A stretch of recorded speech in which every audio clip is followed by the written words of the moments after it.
ఇదే అంశంపై మరింత సమాచారం మా కరెస్పాండెంట్ అశోక్ అందిస్తారు. అశోక్, చూస్తూ ఉన్నాం A2 సుభాష్ శర్మకు ఉరి శిక్షను విధిస్తూ కోర్టు తీర్పును వెలువరించడాన్ని, మిగతా వాళ్ళకి జీవిత ఖైదు విధిస్తూ తీర్పును వెలువరించడాన్ని.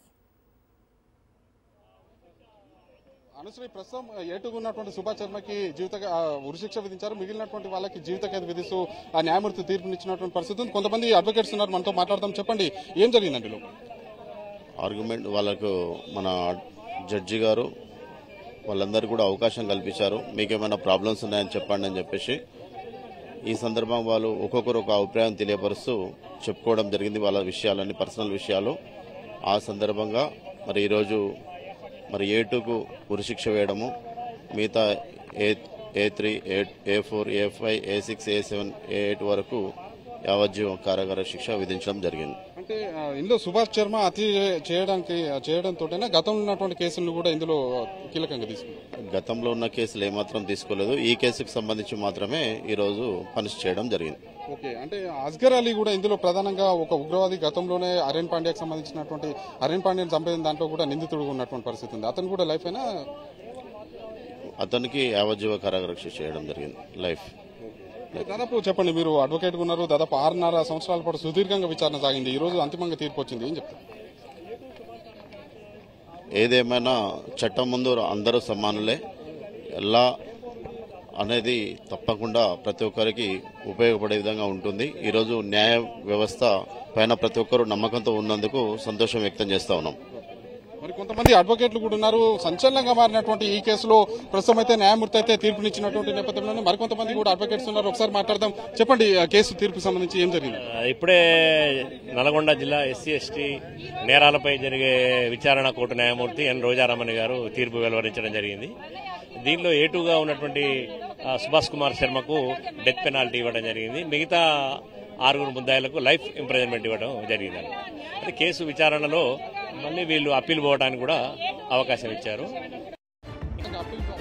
అప్పీల్కు అవకాశం ఉన్నది. తర్వాత ఒకవేళ వాళ్ళు లీగల్ సర్వీసెస్ అథారిటీ ద్వారా కూడా ఉచితంగా న్యాయ సాయం పొందడానికి కూడా అవకాశం ఉంది. నిందితులకి న్యాయ సాయం చేయడానికి కూడా అవకాశం ఉంది. అవునవును. కాబట్టి ఇప్పుడు 8 మందిలో ఒక ముద్దాయి మారుతిరేవంట ఆయన చనిపోవడం జరిగింది, ఆత్మహత్య చేసుకుని. మిగతా 7 మాత్రం శిక్ష ఖరారు. చెప్పండి, మీరేం చెప్తారు? చూసుకోవచ్చు. ప్రణయ్ హత్య కేసులో నల్గొండ SC/ST కోర్టు ఇచ్చిన సంచలన తీర్పును మనం చూస్తూ ఉన్నాం. ప్రణయ్ హత్య కేసు నిందితులకు జీవిత ఖైదు పడింది. నల్గొండ SC/ST కోర్టు ఈ మేరకు తీర్పునిచ్చిన పరిస్థితి. 7 ఏళ్ల క్రితం తెలుగు రాష్ట్రాల్లో ప్రణయ్ హత్య కేసు సంచలనాన్ని సృష్టించింది. మిర్యాలగూడకు చెందిన ప్రణయ్ 2018 సెప్టెంబర్ 14న దారుణ హత్యకు గురయ్యాడు. అమృతను ప్రేమ కులాంతర వివాహం చేసుకున్నాడనే కోపంతో అమృత తండ్రి మారుతీరావు సుపారీ ఇచ్చి హత్య చేయించాడు. భార్య అమృతతో కలిసి ఆసుపత్రికి వెళుతూ ఉన్న సమయంలో ప్రణయ్ను సుభాష్ శర్మ అనే వ్యక్తి కత్తితో నరికి చంపాడు. ఈ కేసులో మొత్తం 8 మందిపై పోలీసులు కేసు నమోదు చేశారు. అయితే అమృత తండ్రి మారుతీరావు A1 నిందితుడు కాగా అతను పశ్చాత్తాపంతో 2020 మార్చి 7న ఖైరతాబాద్లో వైశ్య భవన్లో ఆత్మహత్య చేసుకున్నారు. ఇక A2 Subhash Sharma, A3 Asgar Ali, A4 Abdul బారీ, A5 MA Karim, A6 Shravan Kumar, A7 Shiva, A8 నిజాంను పోలీసులు అరెస్ట్ చేశారు. అనలైజ్ చేసి రిపోర్ట్ చేశారు. అట్లాగే ఇన్వెస్టిగేషన్ ఆఫీసర్లు దాదాపు శ్రీనివాసరావు కీలకంగా పనిచేశారు దీంట్లో.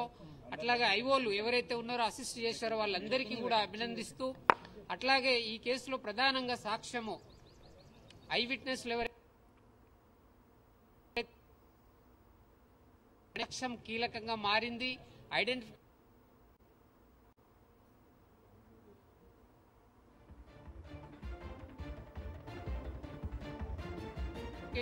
చేయడం, ఏదైతే